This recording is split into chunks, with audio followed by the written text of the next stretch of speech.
Olá, seja bem-vindo ao canal da Primeira Igreja Batista da Ilha das Flores. Eu sou o pastor Eliomar Paixão e neste momento você está na nossa Escola Bíblica Dominical.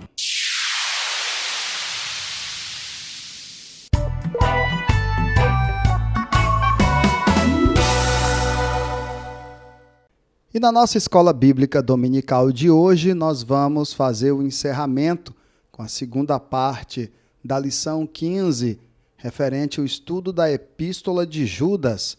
Lembrando que os nossos estudos são baseados na revista Conheça o Novo Testamento, Panorama Bíblico, edição 4, de Colossenses a Apocalipse. Então, vamos para a aula de hoje.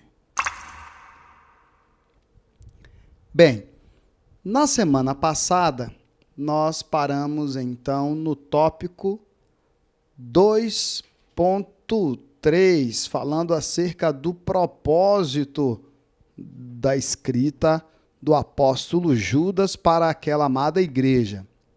E hoje nós vamos dar continuidade a partir do tópico 3, onde falaremos do conteúdo acerca dos falsos mestres. Então vamos lá.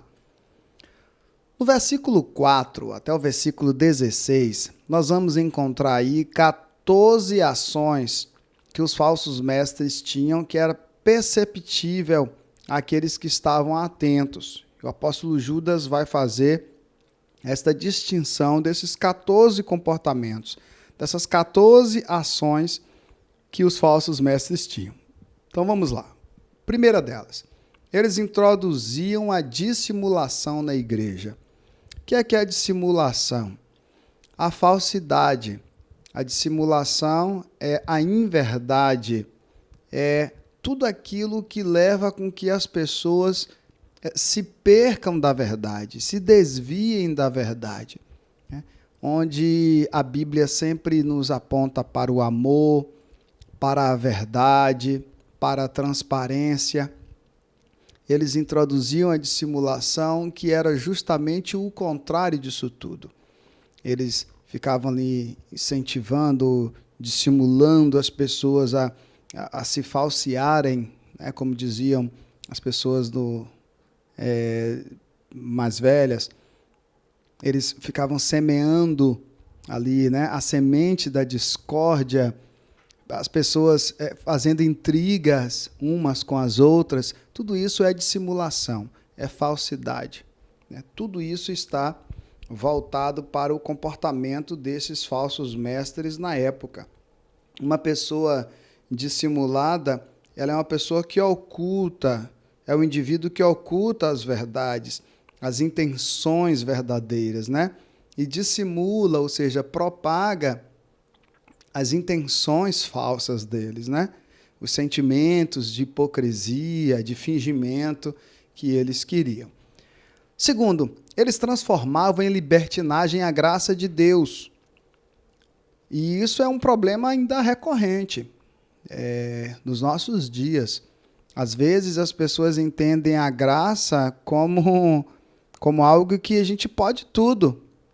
A gente pode tudo porque estamos no tempo da graça. Então, Deus não vai pesar a mão, Deus não vai castigar, Deus não vai abrir a terra e vai engolir o povo, como aconteceu com os rebeldes no deserto. Isso é transformar a graça de Deus em libertinagem. Isso é um perigo muito grande. Eles negavam a divindade de Cristo. Eles queriam propagar aquela ideia de que Jesus era apenas um grande profeta ou uma pessoa com a sabedoria diferenciada que se assemelhava a Salomão, mas Jesus não podia ser divino. Logo, eles conheceram Jesus na sua infância. As pessoas viram Jesus crescer ali. Como é que Jesus pode ser o filho do Deus vivo, todo-poderoso, que habita nos céus? Então, eles tinham muita dificuldade com isso e disseminavam este falso ensino, né? Negar a divindade de Cristo é uma heresia. Negar a divindade de Cristo é um pecado. Eles também contaminavam a carne, porque eles viviam com um pé fora e um pé dentro. Então, eles viviam uma vida libertina, com prostituição, com bebedices, estavam contaminando a carne, que Paulo e todos os outros discípulos sempre apontaram para que os santos, os separados de Cristo, precisam viver novidade de vida, né? Os 5 aí, eles rejeitavam o governo, não só o governo da época lá, mas eles rejeitavam, sobretudo, o governo da igreja. Eles tinham dificuldades em respeitar as autoridades da igreja. Eles eram insubordinados, pessoas rebeldes que querem andar segundo os seus próprios deleites. Eles difamavam autoridades superiores. Logo, por conta desse tópico 5 aí, se eles rejeitavam, eles difamavam, eles falavam mal, eles colocavam defeito, eles colocavam intriga na cabeça das pessoas, fazendo com que as pessoas começassem a ficar contra as autoridades da igreja também. Eles difamavam tudo o que não entendiam. O que eles não entendiam, o que eles não conseguiam compreender, eles falavam mal, eles difamavam, eles colocavam as pessoas uma contra as outras. Eles corrompiam-se, né? Eles se corrompiam no que não entendiam. O apóstolo Paulo até fala disso, né? Daquele trecho lá da sabedoria de Deus e a sabedoria humana, a loucura de Deus e a loucura humana, né? O Paulo diz que a loucura de Deus é mais sábia do que a sabedoria humana. Olha que profundidade, né? Que frase filosófica, mas com um peso assim tremendo, ou seja, demonstrando que o Senhor está acima do homem de qualquer forma. Então, eles se corrompiam naquilo que não entendiam, né? O João e os discípulos têm esse cuidado de dizer, né? Aquele que é de Deus entende o que é de Deus, aquele que não é de Deus não entende o que é de Deus. E vai, então, acontecer isso aqui. 9. Eles praticavam obras ímpias. O que é obras ímpias?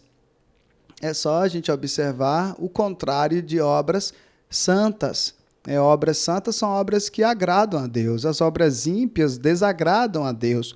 Coisas que eles queriam fazer como servos de Deus que não agradavam a Deus. Eram obras ímpias. Eles eram também murmuradores. Sabe aquelas pessoas que ficam murmurando o tempo todo, reclamando o tempo todo, botando defeito em tudo o tempo todo? Eles eram assim. Eles eram também descontentes, murmuradores e descontentes. Não estavam contentes com nada. Lembra bem, às vezes, o comportamento da igreja atual, né? Da igreja de Cristo na Terra. As pessoas estão sempre buscando novidade, estão sempre em busca do novo, sempre em busca de muitas coisas e não se contentam apenas com o Evangelho de Jesus. Eles sempre querem algo mais, estão sempre descontentes, né? E aí eu já até falei em outras aulas e em pregações para termos cuidado para não sermos consumidores da fé. Como entrássemos no supermercado e pegássemos apenas aquilo que a gente gosta, aquilo que a gente entende que é bom. Na fé a gente pode acabar fazendo assim. A gente pode chegar na igreja e reter algumas coisas e achar que outras... porque a gente não concorda, então a gente vai e deixa de lado e fica consumindo só aquilo que nos convém. Eles também andavam segundo as suas próprias paixões. Pessoas assim querem andar segundo o seu próprio governo, quer governar o seu próprio nariz, quer andar segundo a sua própria opinião, aquilo que acha que está certo. E pessoas assim sempre gostam de usar a frase: eu não vejo pecado nenhum nisso. Eu não vejo problema nenhum nisso. Pois é, mas isto é um problema. Viver assim, andando segundo as suas próprias paixões, é um problema. Por quê? Porque a Bíblia nos ensina o tempo todo que o coração do homem é enganoso. O coração humano engana o homem o tempo todo. E o homem que anda segundo as suas próprias paixões, segundo os seus próprios desejos, tem a chance de errar constantemente. 13. Eles propalavam arrogância. Propalavam também pode ser traduzido como propagavam arrogância, disseminavam arrogância, eles espalhavam arrogância, né? Exalavam arrogância. Eles também eram aduladores por interesse. eles às vezes adulavam as pessoas, mas por interesses próprios, interesses particulares. Então, nós vimos aqui 14 ações, ou 14 comportamentos dos falsos mestres daquela época em que o apóstolo Judas estava combatendo e alertando a igreja. Vamos seguir um pouco mais? Então, aqui nós vamos ter as figuras de linguagem que ele usa no versículo 12 e 13 e os seus significados. Então, vamos lá. Primeira figura de linguagem, ele diz que os falsos mestres eram como rochas submersas. Por quê? Porque eles eram perigosos à igreja como as rochas são para os navios. Na época que ele está dizendo isso aqui, ainda era mais perigoso do que hoje. Por quê? Porque nesta época os navios eram mesmo de madeira. Hoje a gente está estamos bem mais modernos e os navios conseguem detectar pedras até no mar e conseguem desviar. Na época deles, não. Às vezes já detectavam quando havia o encontro ali, né, do navio e a pedra. E aí poderia fazer até com que o navio viesse a naufragar. Então, esse era o perigo de uma pedra no mar, das pedras no mar. E ele vai dizer que os falsos mestres são perigosos para a igreja, assim como as pedras são perigosas para os navios. Ele vai dizer que os falsos mestres eles eram pastores de si mesmos. Por quê? Porque eles se identificavam como pastores, mas só havia preocupação deles com a própria vida deles. Eles só se preocupavam com eles próprios. E uma grande característica dos verdadeiros pastores é que os pastores eles parecem muito com os pais. Os pastores eles se preocupam primeiramente, em primeiro lugar, com as suas ovelhas. Os pastores estão sempre abrindo mão de si próprio, da sua família em prol da família do outro, da sua vida em prol da vida das suas ovelhas. E os falsos mestres, não, eles se preocupavam primeiramente com eles. E vale bem aquele ditado de farinha pouca, meu pirão primeiro, né? Farinha pouca, meu pirão primeiro. O Judas disse que eles eram como nuvens sem água. Por quê? Porque eles ofereciam ajuda, mas eles não tinham vida cristã para auxiliar a igreja. Assim como uma nuvem que não lança chuva para regar a terra.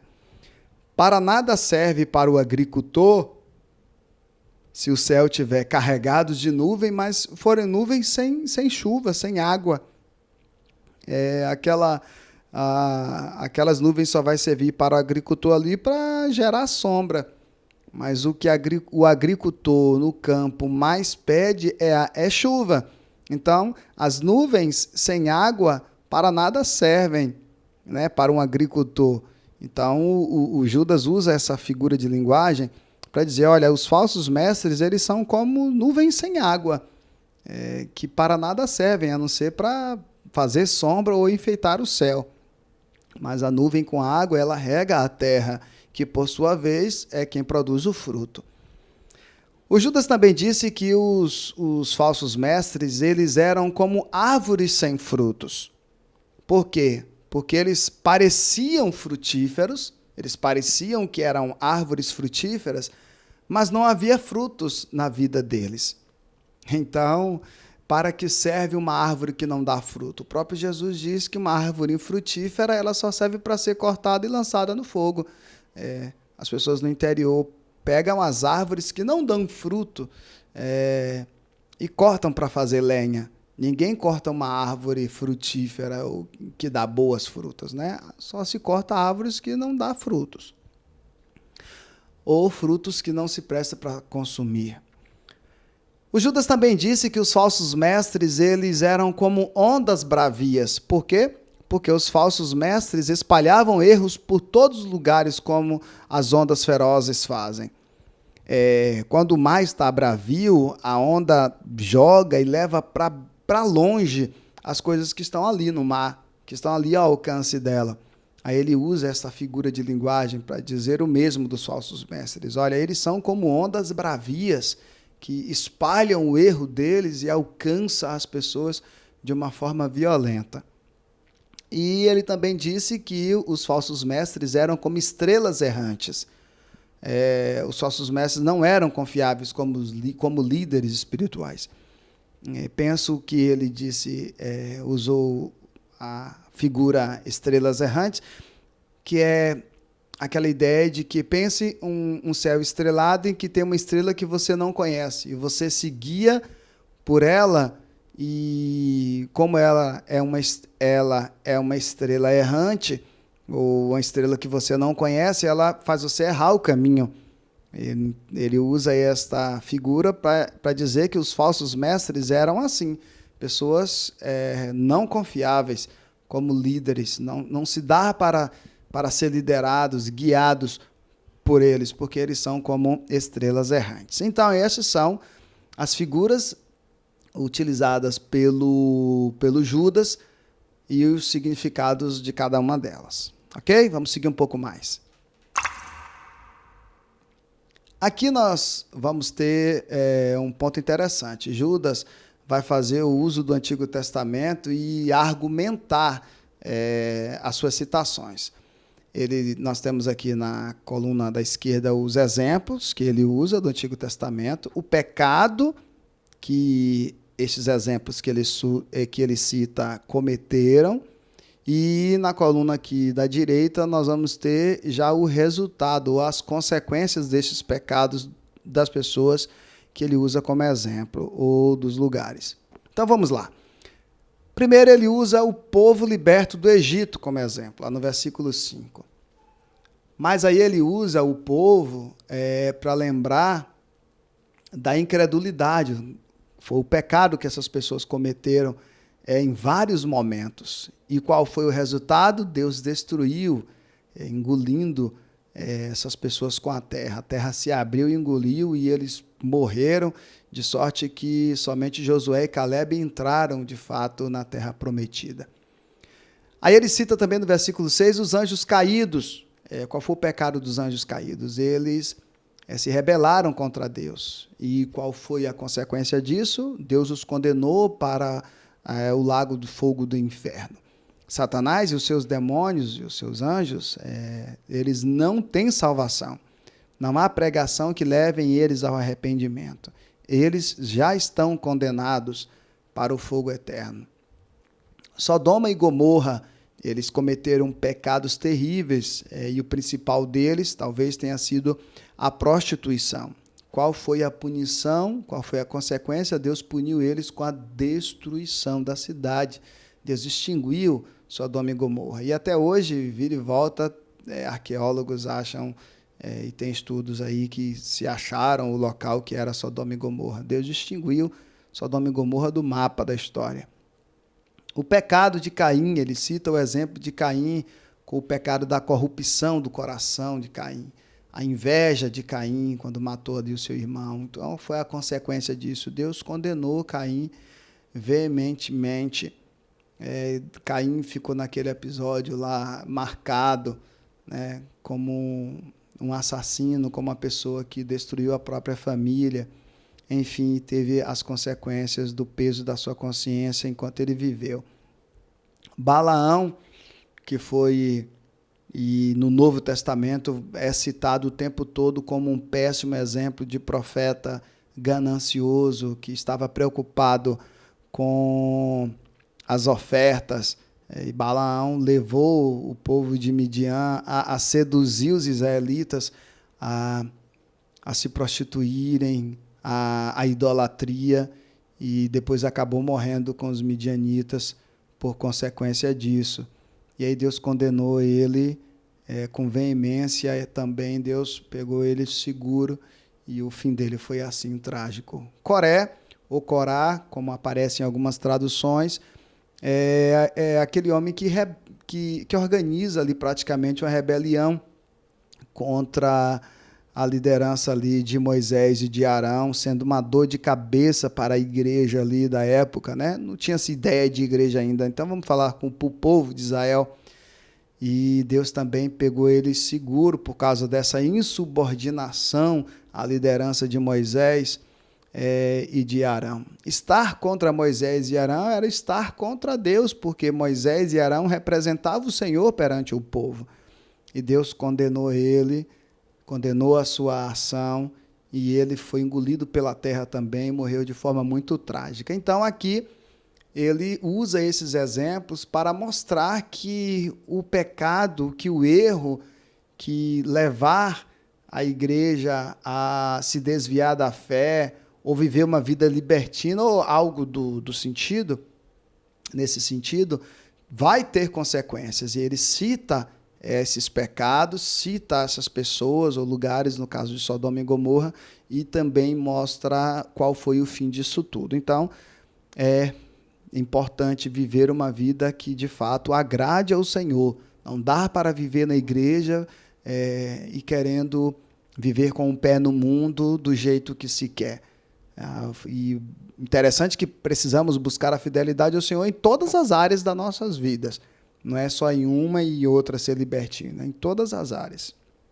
Vamos seguir um pouco mais? Bem, aqui nós temos as lições para a batalha pela fé. Então nós vamos ter a primeira lição.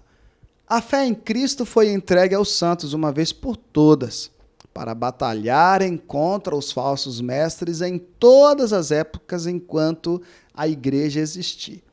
Então, Deus plantou nos nossos corações a fé no Cristo Jesus, no Senhor Jesus. E esta fé foi dada a todos.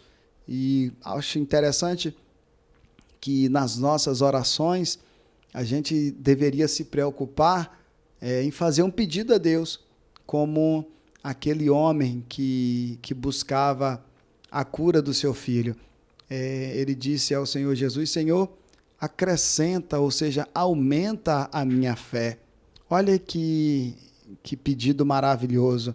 Nas nossas orações também, se preocupe com isso, de pedir ao Senhor que acrescente a sua fé, que fortaleça a sua fé nele constantemente. Eu observo, por exemplo, na oração do irmão Hélio Claudino, ele sempre usa essa expressão: Senhor, acrescenta a cada dia a minha fé em Ti.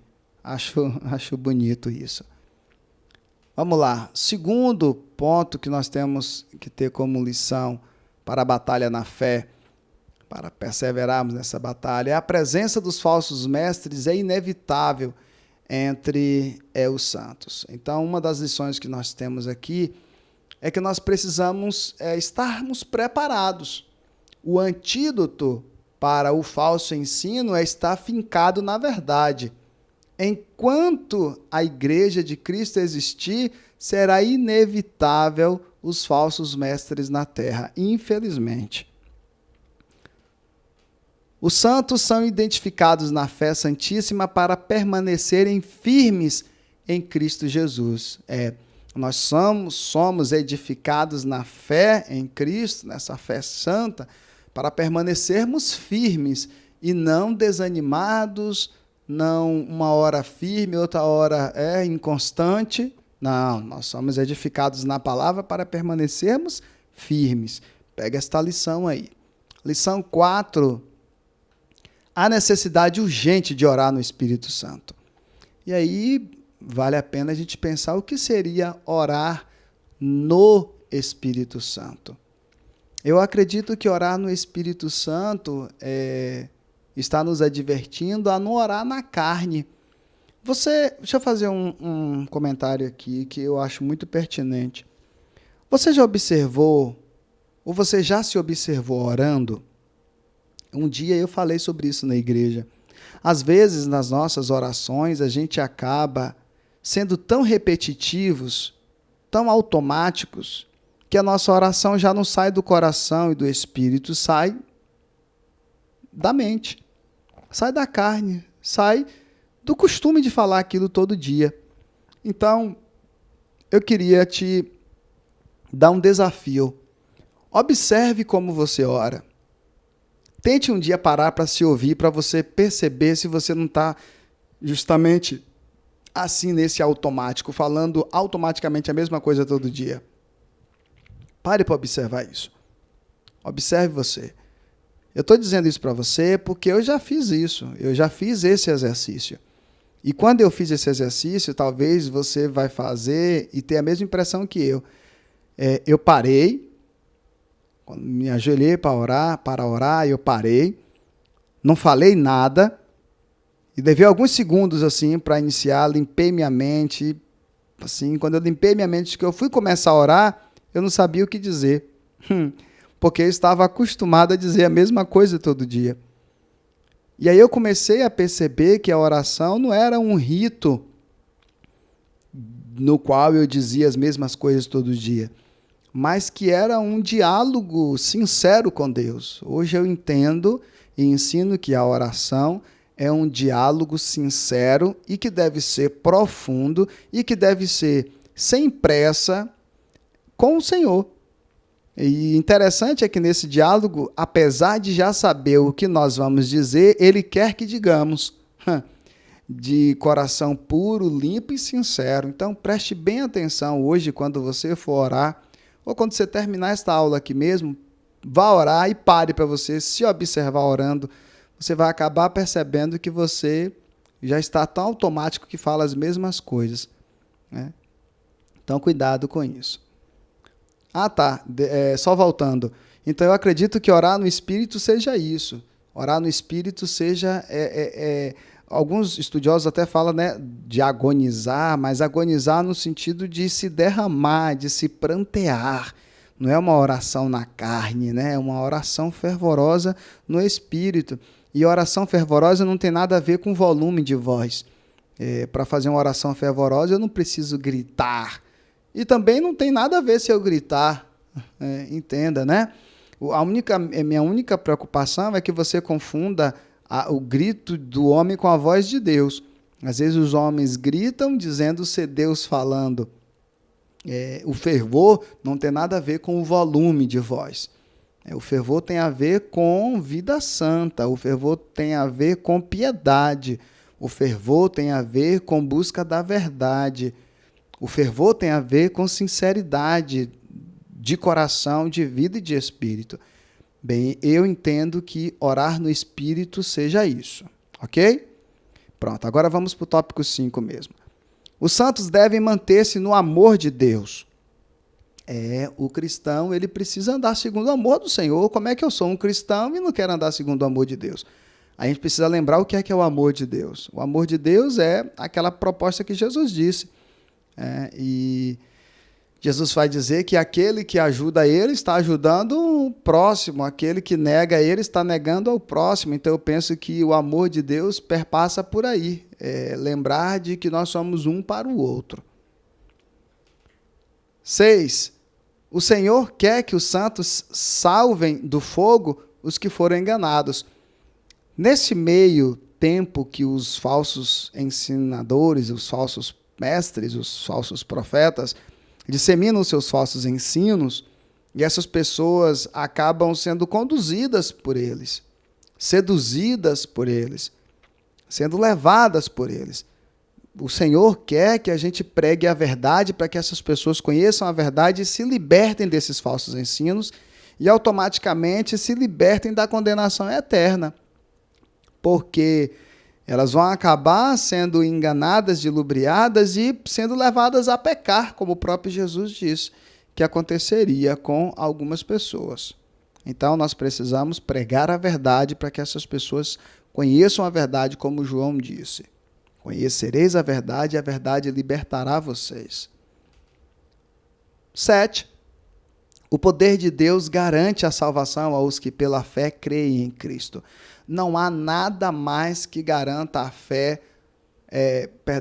não há nada mais que garanta a salvação do que a fé em Cristo Jesus. O próprio apóstolo Pedro, quando estava com a espada no pescoço, disse, olha, não há nenhum outro nome dado entre os homens pelo qual nós devamos ser salvos, senão o nome Jesus de Nazaré. Ou seja, é somente através da fé em Cristo Jesus que nós somos salvos. Aí você acrescenta, né? Mas o que é ter a fé em Cristo?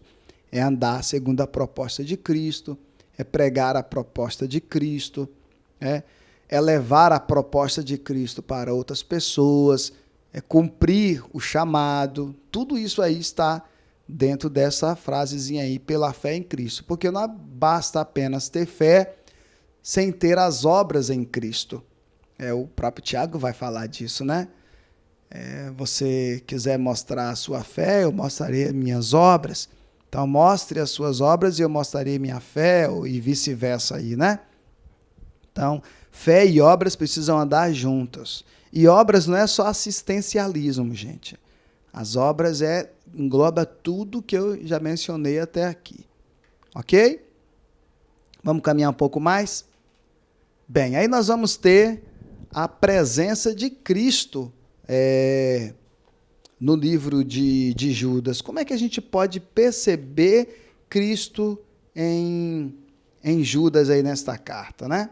Ao contrário daqueles que permanecem condenados por sua licenciosidade e negação de Cristo, o crente é perseverado, o crente é guardado em Jesus Cristo. Judas diz a seus leitores o seguinte: guardai-vos no amor de Deus, esperando a misericórdia de nosso Senhor Jesus Cristo, para a vida eterna. Ao mesmo tempo, porém, o Senhor é poderoso para vos guardar de tropeços e para vos apresentar com exultação imaculados diante da sua glória. Cristo está inserido nessa carta o tempo todo, porque, ao contrário daquelas pessoas que permaneceram ou permanecem condenadas por sua libertinagem, pela sua negação de Cristo, o crente é preservado, o crente é guardado em Cristo Jesus. O crente é realmente protegido pelo Senhor. E nós vemos o tempo todo o cuidado do Senhor Jesus para com a sua igreja na carta de Judas. O cuidado de Judas, por exemplo, com a igreja em relação aos falsos profetas, Jesus está inserido ali. O Judas está sendo iluminado pelo Senhor, né?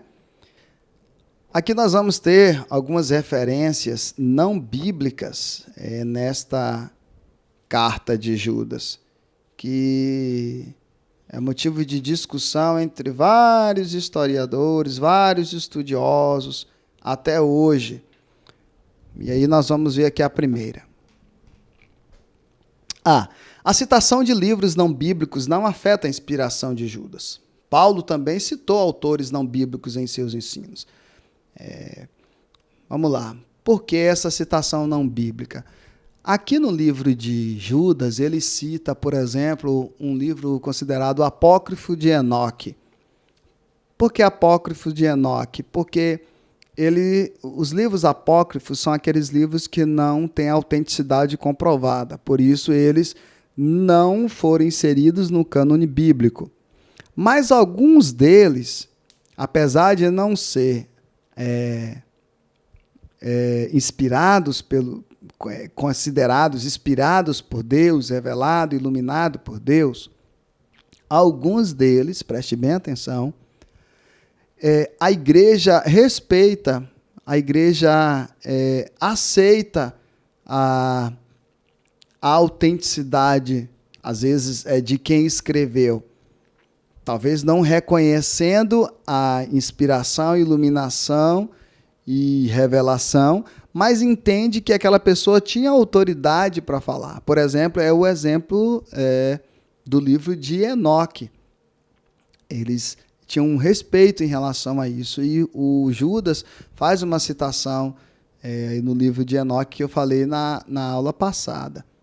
Então, a citação desses livros, que não fazem parte do cânone bíblico, não afeta a inspiração desse livro de Judas em nada, ou seja, não descredencia o livro de Judas a estar na Bíblia Sagrada. Deu para entender?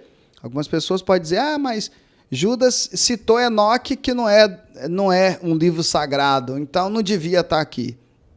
Eles entenderam que não afetava em nada a inspiração de Deus no livro de Judas. Ok? Porque Paulo também citou autores não bíblicos em seus ensinos. Em Atos, capítulo 17, e em Coríntios, capítulo 15, e em Tito, no versículo 12, capítulo 1, Paulo faz algumas citações. Eu eu oriento que você vai lá e leia. Eu não vou ler aqui para a aula não ficar mais extensa do que já está sendo, tá bom? Outra informação interessante é que a citação de livros não bíblicos pela Bíblia não os torna inspirados. Ou seja, o livro de Enoque agora, porque está sendo citado por Judas, não passa a ser inspirado por Deus. Não. O fato de um livro não bíblico conter uma verdade não garante a sua inspiração. Ou seja, as informações que o Judas citou, que vocês leram aí na carta dele, os exemplos que Judas citou, que Judas falou de Enoque, não faz agora ele se tornar inspirado por Deus só porque Enoque citou. Não. Era como se, por exemplo, Enoque tivesse citado o meu livro. O livro do cristão, pastor Eliomar Paixão, não sei o quê. Não tem nada a ver. Aí, por causa disso, agora o livro do pastor Eliomar Paixão é inspirado por Deus, é iluminado e revelado por Deus. Não. Não é bem por aí. Ok? Então, fica aí esta observação acerca das referências não bíblicas. E aí nós vamos para a conclusão desta carta, né? Ainda que bastante breve e focada, o papel desta epístola na história bíblica está em sua ênfase na importância da vida santa, assim como na perseverança em nossa preservação por parte de Deus. Judas é um guia de vida cristã e de defesa da fé cristã em face aos falsos mestres. Apesar de ser um livro pequenino, Judas é um livro com profundos ensinamentos que vai servir para toda a igreja enquanto a igreja de Cristo existir. Ela é um manual de como vivermos uma vida santa, como rejeitarmos o pecado, como rejeitarmos o falso ensino, a falsa doutrina e permanecer fitados em Cristo Jesus. Ok, pessoal? Ok, meu querido aluno, minha querida aluna? Vamos seguir, então, para finalizar? Bem, se você não fez a sua devocional no livro de Judas, ou se você não leu esta carta, é preciso que você leia, senão você vai ficar boiando em muitas coisas que eu disse aqui. Várias coisas que eu disse aqui eu já disse, partindo do pressuposto que você leu a carta. Então, se você leu, beleza. Se você não leu, você vai fazer a devocional aqui nessa semana. É só pausar o vídeo aí, segunda-feira, terça até domingo. Você vai ler esse versículo, né, que é uma carta de apenas um capítulo, e vai fazer reflexão nessas dizeres aí. Mas se você leu, você já pode fazer a próxima, que é no livro de Apocalipse. Próxima semana nós já vamos estudar Apocalipse, a primeira parte da aula. Então você já faz a sua devocional, já lê o livro essa semana toda, lê e você já vai vir para a aula assim com uma melhor compreensão. Tá certo? Bem, eu espero que você tenha aprendido muito, não tenha ficado com dúvidas. Se ficou, deixa aí nos comentários que eu vou tentar tirar para você. Agora é a hora da nossa maravilhosa dinâmica. Eu te convido para a dinâmica Os Bereanos.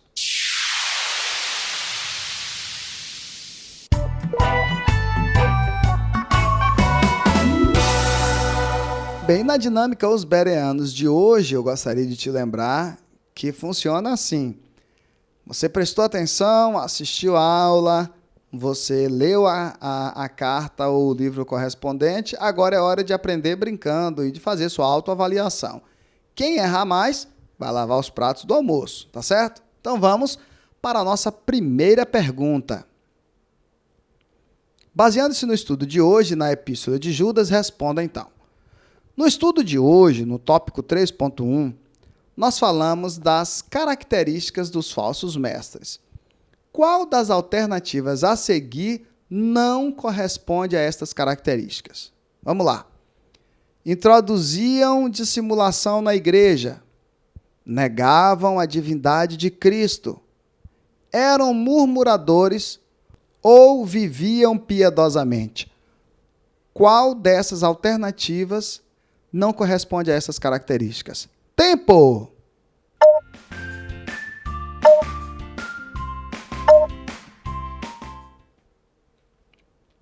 viviam piedosamente. Totalmente o contrário, né? Eles viviam da forma que nós vimos aqui nas outras 3 questões. Vamos lá? Segunda pergunta. Judas disse que os falsos mestres eram perigosos à igreja como as rochas para os navios. Por que eles eram como pastores de si mesmos? Rochas submersas? Nuvens sem água? Ou árvores sem frutos? Tempo!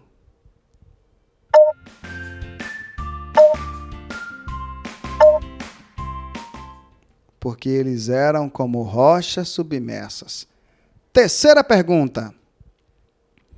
Judas disse que os falsos mestres se identificavam como pastores, mas só se preocupavam com a própria vida deles, porque consideravam-se pastores de si mesmos, ondas bravias, estrelas errantes ou rochas submersas. Tempo!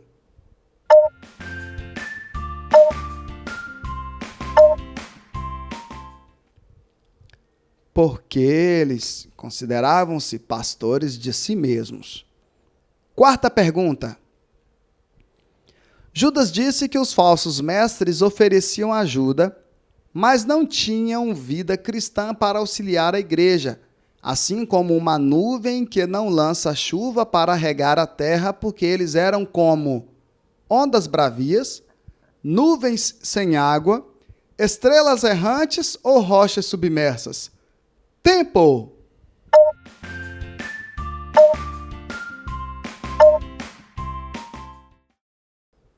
Nuvens sem água.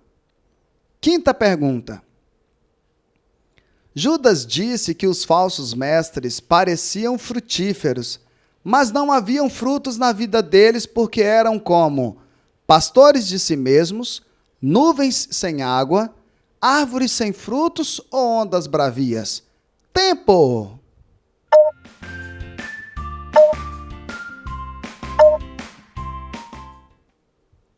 Árvores sem frutos. Sexta pergunta.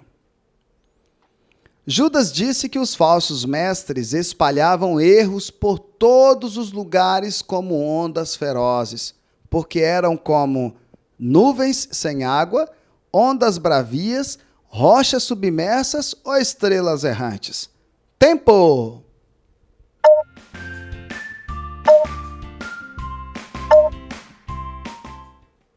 Ondas bravias. Sétima pergunta. Judas disse que os falsos mestres não eram confiáveis como líderes espirituais, porque eram como pastores de si mesmos, árvores sem frutos, rochas submersas ou estrelas errantes. Tempo!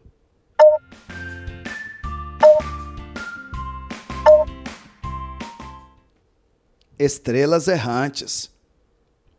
Oitava pergunta. No tópico 3.2, nós vimos o uso de exemplos do Antigo Testamento dados por Judas. Quando ele usou Sodoma e Gomorra, estava se referindo a qual mau exemplo deles? A corrupção, a prostituição, a incredulidade ou a ganância? Tempo!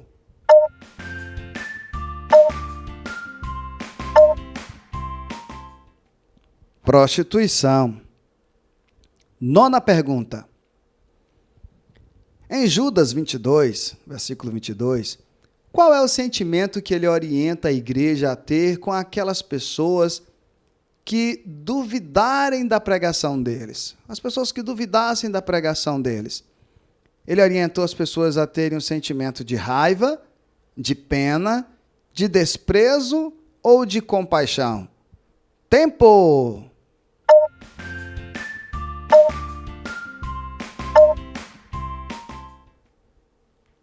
Compaixão. Décima e última pergunta.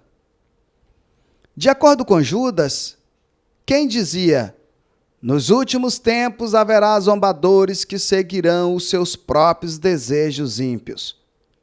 De acordo com Judas, quem dizia isso eram os profetas, os apóstolos os mestres da lei ou os ímpios? Tempo!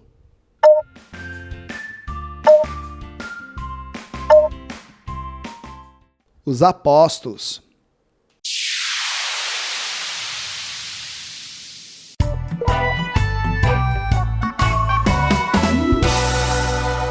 Bem, pessoal, lembre-se de se inscrever no canal, de deixar o seu joinha e de ativar o sininho para você receber as notificações toda vez que nós colocarmos um novo vídeo no canal, tá certo? Pronto, por hoje é só. Até o próximo domingo com a primeira parte da aula do livro de Apocalipse. A gente se vê por lá. Logo mais à noite, lembre-se, 19h30, tem culto evangelístico. Um grande abraço e até lá. Tchau!